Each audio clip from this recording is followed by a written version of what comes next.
The drill for adding photos to your site is outdated.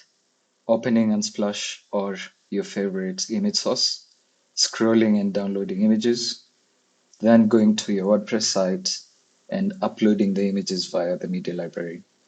Or in the case where you have SeedProd installed, finding the image block and inserting the images. This is all outdated. Today we're going to do all of that with one sentence and we're never leaving the AI chat. Here's our bakery site from our last video. The theme is built, but we don't have images in our story section and we are lacking an image gallery.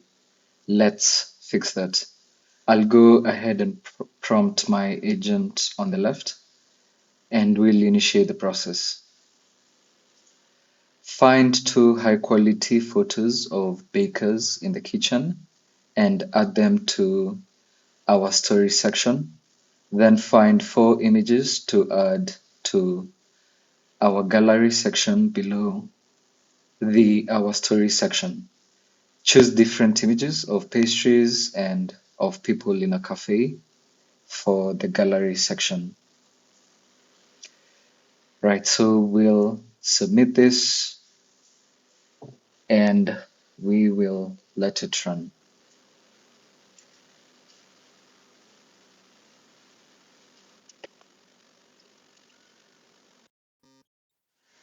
And it's done. We'll check exactly what happened. It's basically searched for images that match my description on Unsplash and uploaded them to the WordPress media library.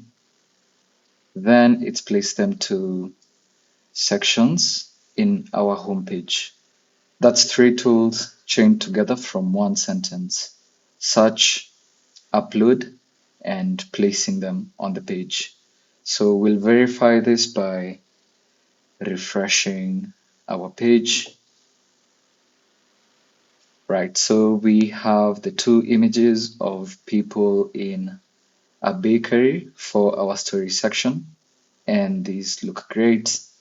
And then we have a new section as we had asked for our gallery, and these images match our descriptions exactly. So that looks good. We'll do another confirmation. We'll go to our dashboard, go to our media library, just to confirm that we have reusable images from Unsplash that have been set up in our page. And those look great, so everything checks out. So that's the whole stock photo workflow without opening Unsplash, without opening the media library, without touching the editor. One sentence in, images on the page out. The old way didn't get faster, it disappeared with WPVibe. Links to WPVibe and SeedProd below. See you in the next one.